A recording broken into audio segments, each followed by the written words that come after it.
This was the last scene that the most magnetic actor in Hollywood history shot in 2010. It wasn't in The Shining. It wasn't in One Flew Over the Cuckoo's Nest. It was in a boring love story that no one remembers. After that, Without Jack Nicholson just disappeared, leaving behind no announcements, goodbyes, or answers. The man who made the world listen for 60 years now lives in complete silence. 3 Oscars that are half used. A place that is empty at Lakers games. A house on the Mulholland Drive, which no one goes into anymore. And an old story that's dying out. Forgetting who he was the only way that the writing could have seen it coming. It wasn't just Jack Nicholson's absence that made things strange, though. It began much earlier with a lie that was so terrible it destroyed the basis off what he thought he knew about himself. At age 37, they found something that would turn an actor who was hungry into the smartest, most dangerous person Hollywood has ever seen. That would explain it. Why that evil grin always had a meaning that people couldn't quite put their finger on.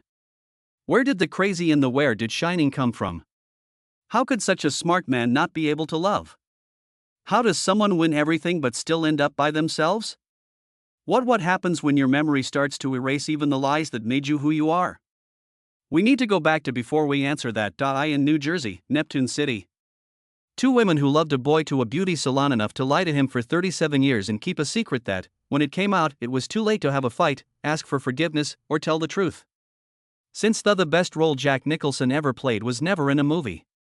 It was he didn't know he was playing the wrong part his whole life. Jack Nicholson was born in Neptune City, New Jersey, on April 22, 1937. Dying beach town where the Atlantic wind brought salt in the hope of someone else has a better life.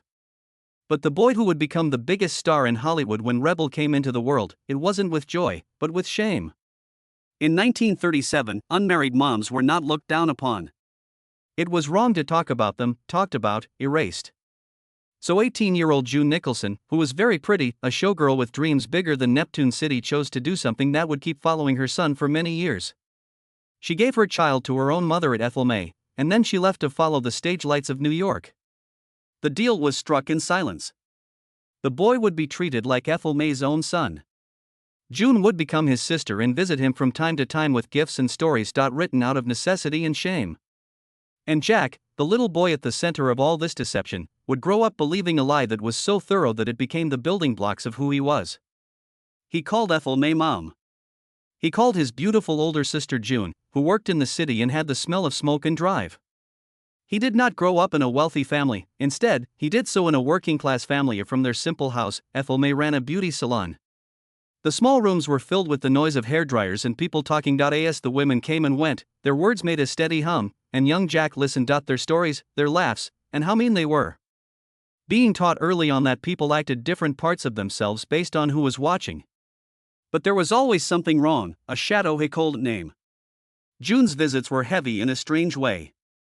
Being close that didn't fit the word sister. She sometimes looked at him for too long when she looked at him. When Jack asked about his father, Ethel May's voice got rough, even though Jack was told the man had left before he could answer. Don't forget. A ghost that doesn't have a name, a face, or a story. Ethel May would only say, "Your father wasn't around." With her jaw set on the subject, Jack learned not to ask when it was closed. The family language became silence, and something that wasn't said was growing under it. He grew up without a father in a town where some boys learned how to fish, fight, and fix things from their dads. Jack had no one, just Ethel May's tough love and June's random visits. Bright and it came and went like a comet and never stayed long enough to warm him.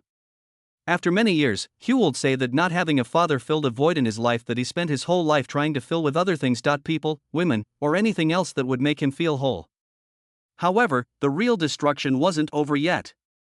In 1974, Jack Nicholson was a famous actor who was 37 years old. 5 Easy Rides and Pieces had made him well known. The movie Chinatown had just come out. He was living the life June used to dream of and left him to pursue. Then a Time reporter, a magazine working on a cover story about the hottest star in Hollywood, found a hidden family stories and birth records from New Jersey hide the truth.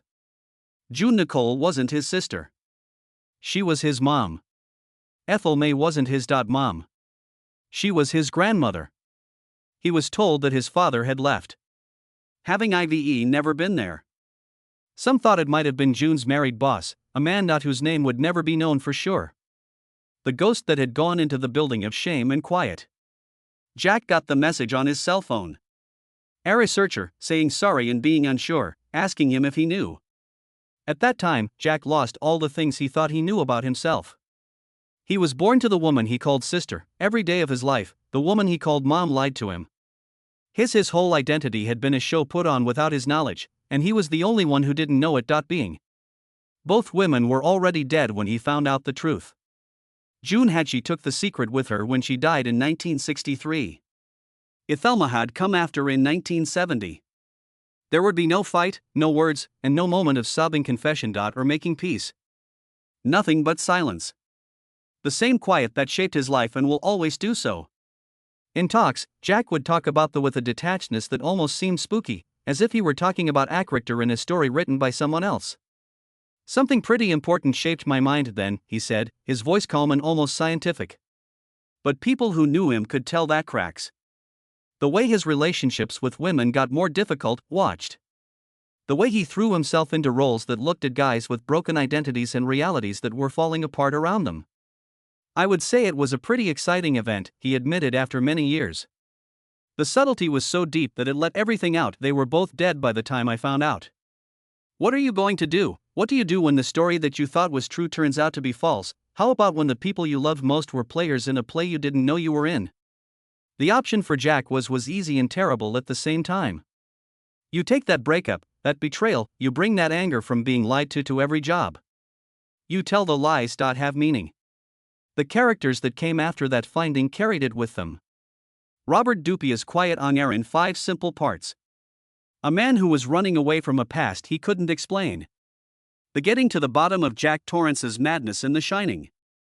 An angry father filled with demons she was able to manage. Randall McMurphy's raging anger in One Flew Over the Cuckoo's Nest. The Cuckoo's Nest. A man who is against a system that is based on lies and power. They were not just shows. It was an exorcism. Jack Nicholson became aware of. You learn early on that your identity is fragile and that the people you trust the most may be strangers. Wearing familiar looks, and that the one truth is the only one you can trust. You make yourself. His life was not only hard. The class was great. And lying from the 2 women who loved him enough to lie to him for 37 years. And something came out of that lie, that abandonment, that quiet, the most dangerous and alluring character of his time. A person who knew better than anyone else that we all do all the time, and that the scariest acts are the ones we don't even know we're putting on. Jack Nicholson was put down by the lie that made him famous. But it also made him, and things would never be the same in Hollywood. In 1954, when he was 17, Jack Nicholson he left Neptune City with $40 in his pocket and a hunger that had nothing to do with drive. He was hungry for something other than the beauty salon rumors and the weight of his secrets. Did not know he was carrying as of yet. He felt like Los Angeles was calling to him, as it does to everyone who doesn't fit in but has a dream. Chance to start over, leave, and become someone else. Instead, he found a harsh course in how to become invisible. When Jack got to Los Angeles, he stayed with his sister June, who was still chasing her own dreams in the hot California sun. He got a job as a cartoonist for Metro Goldwyn Mayer. As an office helper, filing drawings, getting coffee, and watching real artists work. Make magic happen while he pushed paper. It hurt my mind to work, but it paid well. Having enough to eat. Not really. He would walk along Hollywood Boulevard at night and stare at the names written in stars on the ground and hoped that his would one day be one of them. However, something was moving. Jack learned something that would save his life: an acting class at the Players Ring Theater. Not yet fame, but reason. He had trouble figuring out who he was when he played a role because his father wasn't there. All of it had given him a strange, empty feeling since he left New Jersey. Broken up. He could be anyone on stage. And for a young man who had just learned that freedom was air for him, he didn't even know who he was. Jeff Corey, his teacher, saw something raw in him. Darkness is inside you, Corey told him. Don't hide it. Use it. It was the permission Jack needed. Other students were trying to smooth out their edges to look like Hollywood's pretty boys, but Jack leaned into his strangeness, his earnestness, and his crooked smile that could go from cute to creepy, very scary in an instant. But being allowed doesn't pay the rent.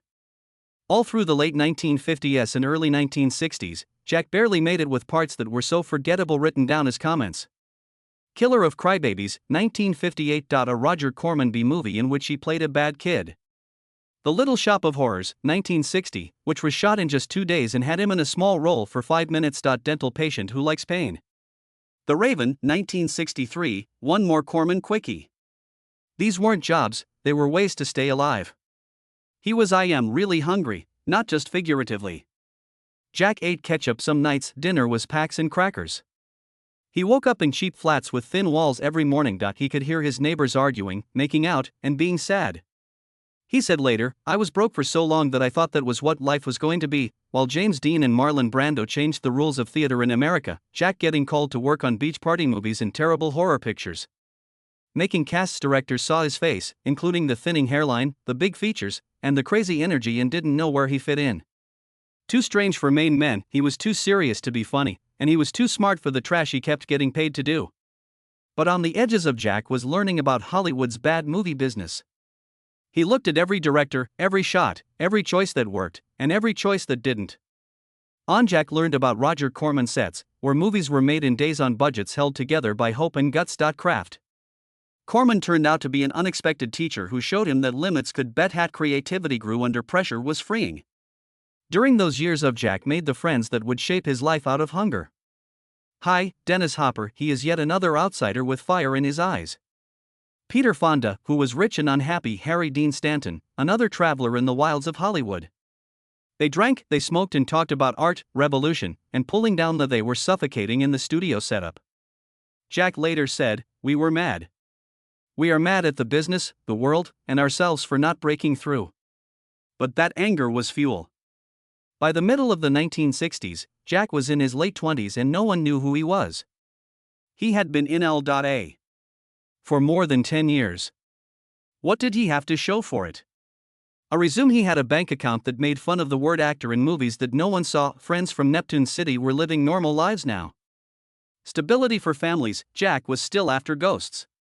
He tried writing for a short time. He helped write Thane 1967. Corman made a trippy movie called Trip about LSD. Putting all of his anger and philosophical questions into the writing. It wasn't a huge hit, but writing wasn't his calling. He had to be in front of the camera and express himself. Something inside him was scratching at him. Then in 1969, things changed. There was a movie being made by Dennis Hopper and Peter Fonda called Easy Rider. Is a cheap road movie about two bikers who were looking for America and only seeing rage and lying. George had to be played by someone Hanson, a drunk lawyer from the South who goes on part of the trip with them. Cut Up Torn was the first person to be cast, but she dropped out. Hopper talked to Jack. Could you do a Southern drawl? Hopper told him.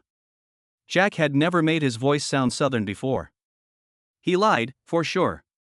The part was short, just a few scenes, but Jack poured 15 years of anger and hunger into it. Desire for George Hanson. He made the character weak, funny, and sad all at the same time. A man who can easily see things and knows that it will ruin him.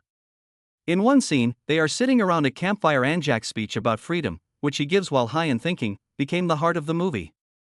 They're going to, George says in a soft, sad voice, talk to you about individual freedom. But if they see a free person, it will scare them. When Easy Rider when it opened at Cannes in 1969, it went off. The audience exploded. Not fans called it a masterpiece for all time. And Jack Nicholson, the star no one knows at age 32, the person who had eaten ketchup for dinner and slept in cars, became famous overnight. Except it didn't happen overnight. For 15 years, they were turned down, poor, and wouldn't he give up. There was no Jack Nicholson before Easy Rider. It showed who he was. Everything he had been through, every B movie, every job callback, and every night of wondering if he had made a terrible mistake by leaving New Jersey. All of that had been making him the star the world knew. Was ready to see finally. He was nominated for his first Oscar for a part that was only on show for 20 minutes. Hollywood had avoided him for more than 10 years, but all of a sudden they couldn't get him. Enough. The years of hunger were over. But the hunger wouldn't go away. It had become a part of him and was written in every look, smile, and speech. The show that came next. Jack Nicholson had made it through the woods alive. He was about to take it back. Simple Writer I opened the door. The next thing Jack Nicholson did blew it out of the water. In 1970, Jack took on a part that most actors would have turned down because he was still riding the high of his big break. 5 easy pieces didn't have any action, glitz, or clear heroes. It only had Bobby Up, an oil worker who was running away from a wealthy family that he hated. His life was a mess that he couldn't explain or describe. It was a quiet and harsh character study. The kind of movie that needs an actors take off all of their clothes. Jack wasn't just Robert Dupe in the role, he became him. Bob Rafelson, the director, watched as Jack brought something savage to the part. There was anger that didn't seem to come from the writing. Bob sits in the movie's most famous scene at a restaurant and asks for wheat toast. The waitress, who had to follow some random rules, says no. The ridiculous and annoying debate gets worse until Bobby loses it. I'll do my best to make it easy for you. I'd like a regular omelette and a chicken burger. On wheat toast, there is a salad sandwich. There was no butter, spread, lettuce, or coffee.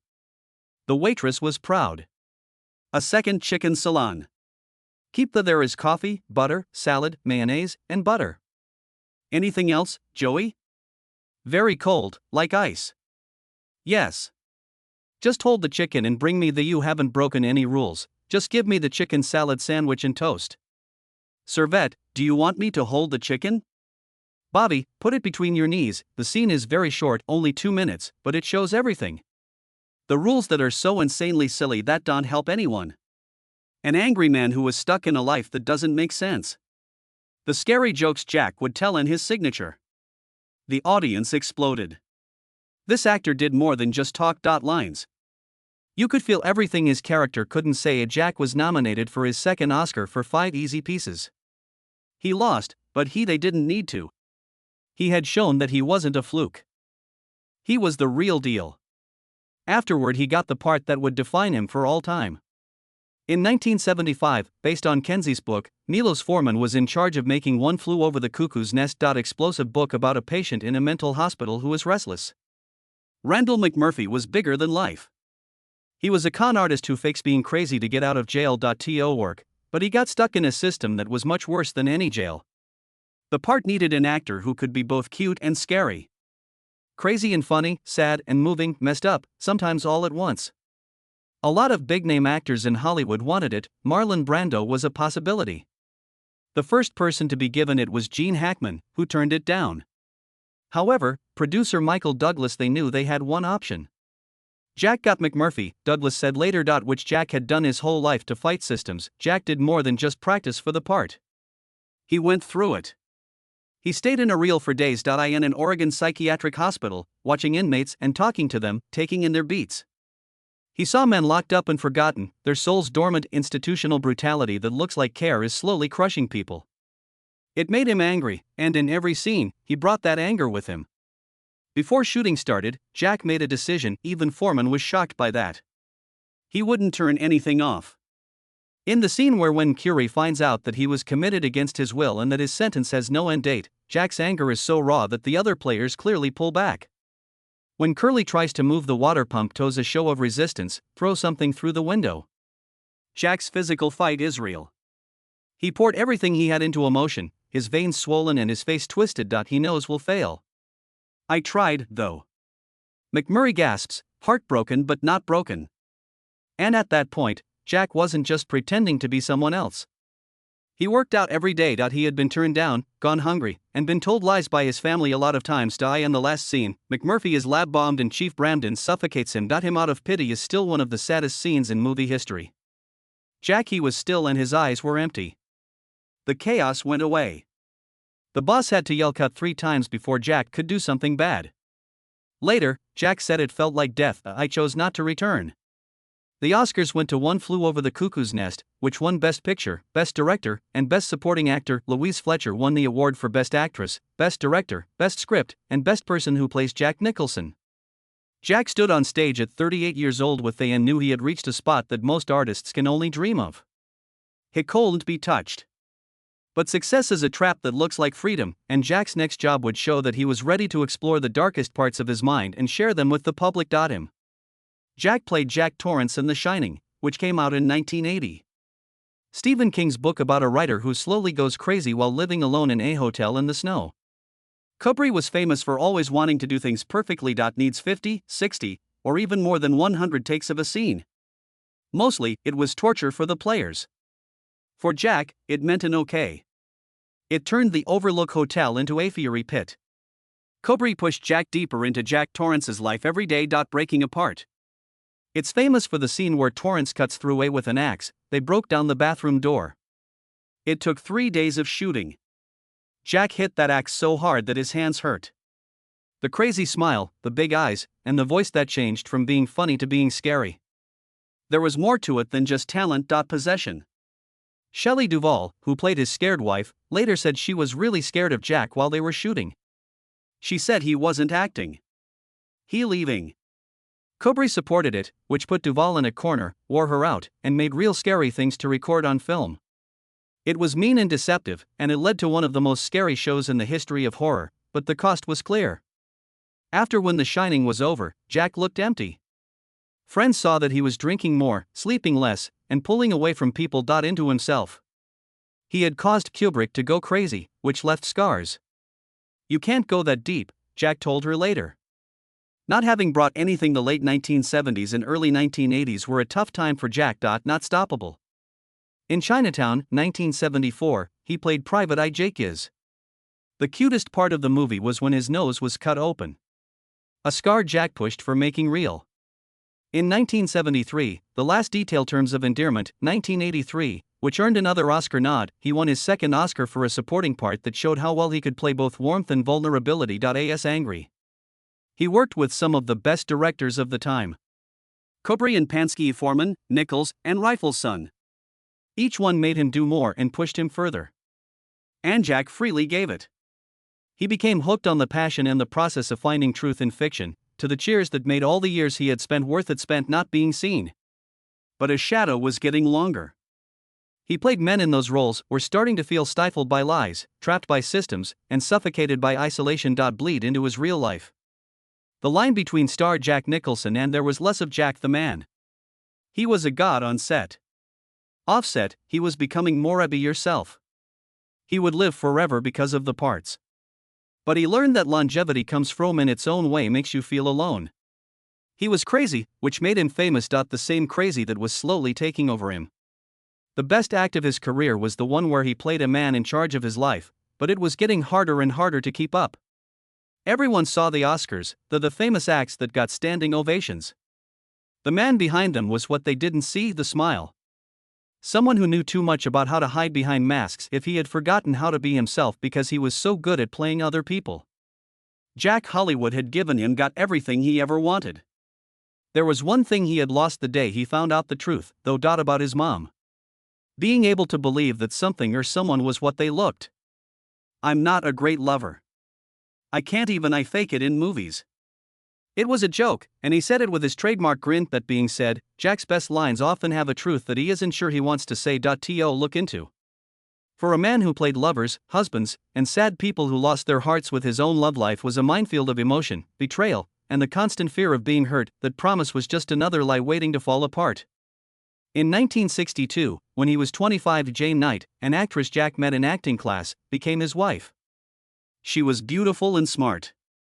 And for a short time, it looked like Jack might build something steady. Jennifer was their daughter. She was born in 1963. Jack grabbed her in the hospital and felt something he didn't expect. Scare. Not at becoming a dad, not at the thing itself, but at the crushing duty of being there for someone and not going like his own father did. They were married for only 5 years. In 1968, Jack was no longer there. His job and the hunger that still drove him kept him busy. It worked out. "I wasn't ready. I didn't know how to be," he would say later, "a father when I didn't even know who my own father was." Jennifer saw her dad in movies and magazine ads as a child. Screens. A ghost that sent checks but didn't usually come over for dinner. "That is if Sandra Knight was a part of it," Jack said quietly. Angelica Houston was the one she loved. Story that almost killed him. In 1973, they met at Jack's birthday party. Angelica was 22 years old and the daughter of famous director John Huston. Talent, beautiful, with a royal air that turned heads. Jack was 36 years old, just got done with The Last Detail. She was already a star, but she still felt hungry. Before those years. "I felt attracted right away, and it was dangerous. She came in," Jack thought back. "I saw her and thought, that's it, she's going to get me." He was right. Jack and Angelica went around and around each other for 17 years. A friendship that was hard to describe. They never got married. They were a live in its own. Jack in his home on Mulholland Drive, and Angelica in her own area, getting together for short periods of time out of love and then going their separate ways. It wasn't normal, but it was the only way Jack knew how to love deeply. But far enough away that they could get away. Angelica praised him. He was the best, most interesting man I'd ever met. Later, she wrote, being with Jack was like being next to a furnace. You felt hot. You knew you could get burned, but you were still living. Jack's appetite was renowned. Other women, parties all the time, and watching the Lakers play, he would flirt with other women without shame while Angelica watched from home.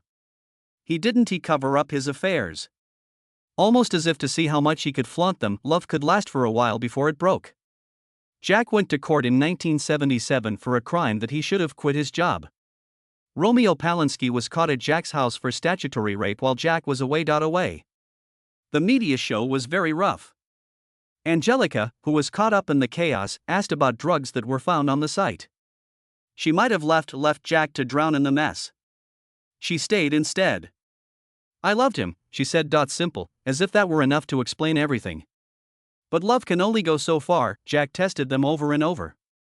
That's when things broke in 1989. Jack had been sleeping with Rebecca Brossard, a waitress who used to be an actor that he met in a casual setting. It wasn't strange. Jack's affairs were known to everyone. This time, though, Rebecca was Jack, who was 52 years old at the time, decided he wanted to be a dad again, not with Angelica, the woman he had been with for almost 20 years, but with a woman he didn't know very well. It wasn't through when Angelica found out Jack. It was in the newspapers where she found it. The shame was public and all-encompassing. Afterward, she wrote in her autobiography, I felt erased. I found out Itch was reading a magazine instead. She talked to Jack. He also didn't say otherwise. Didn't say sorry. They didn't even seem to get why she was so upset. He told her, this is who I am, as if being honest made him okay with being mean.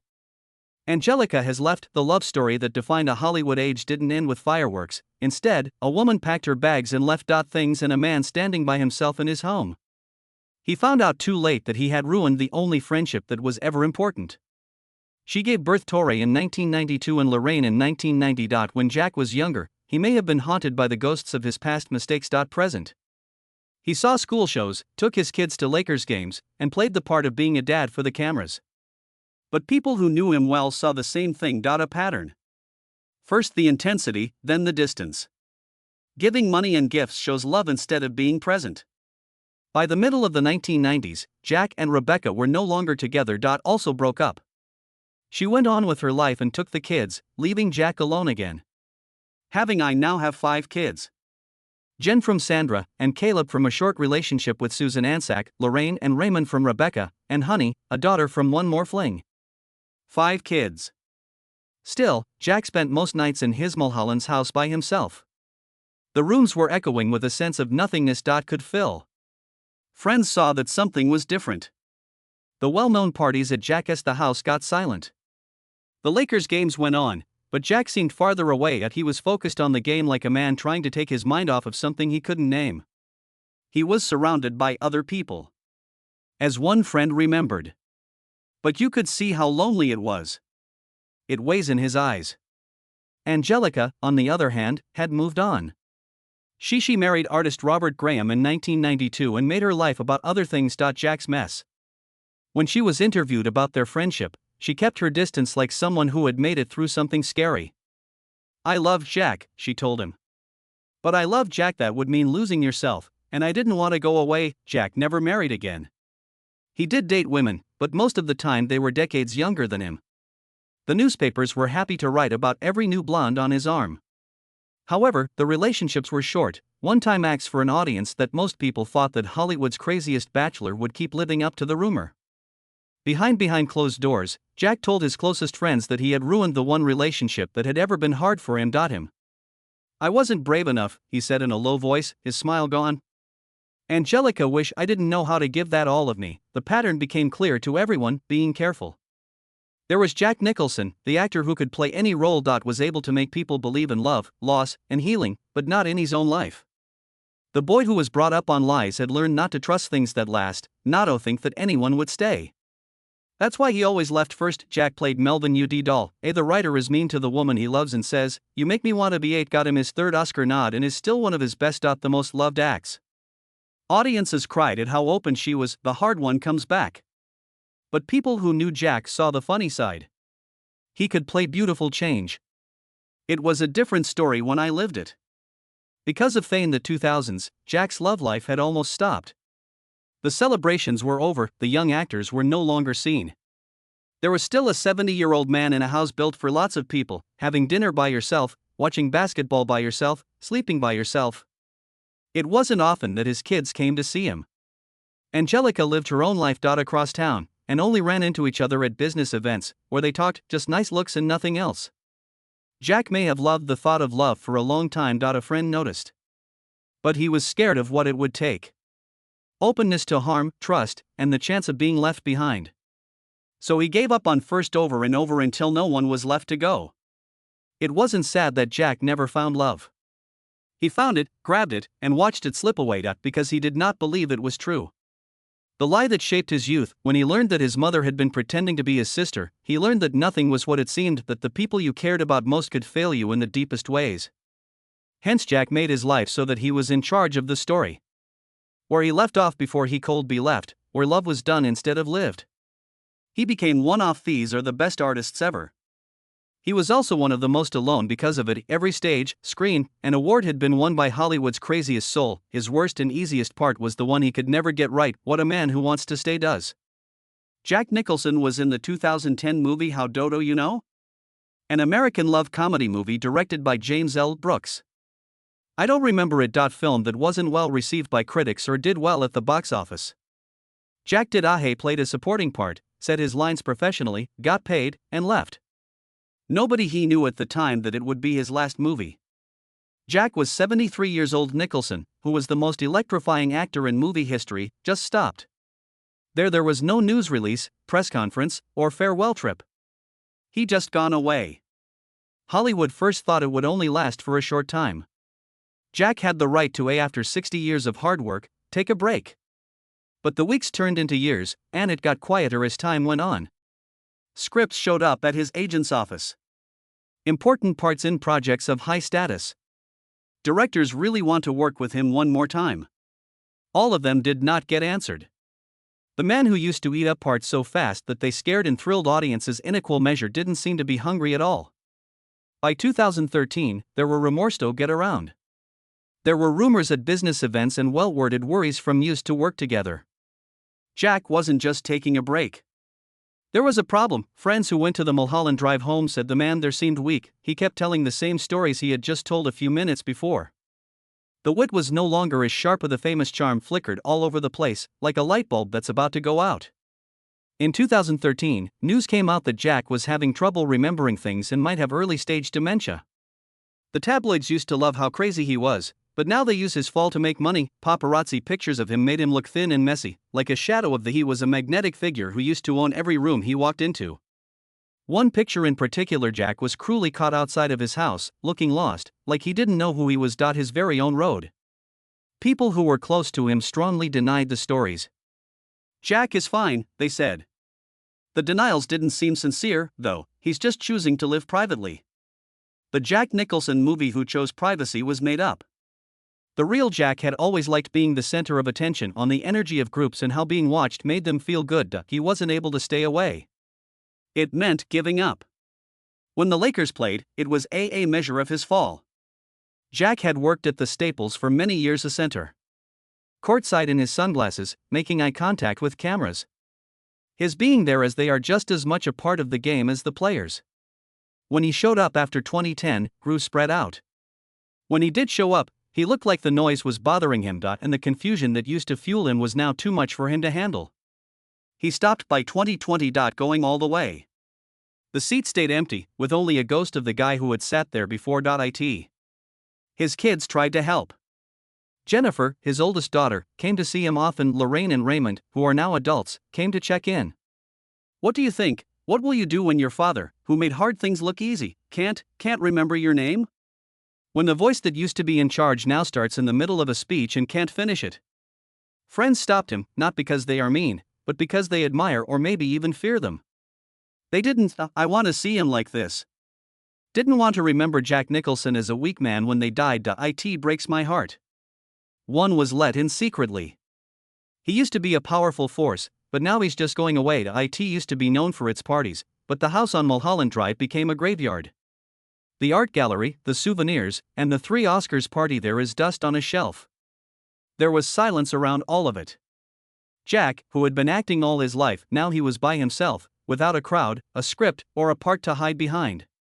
Just a 87-year-old man living alone in a house that's too big for him. Need to remember who he is. It used to be. On occasion, they were seen. In 2017, the press caught him being driven to the doctor's office while hunched over in the back seat. In 2019, Ahe was sitting on his deck and looking out at Los Angeles in a blurry picture. The city that had given him everything and taken it all away.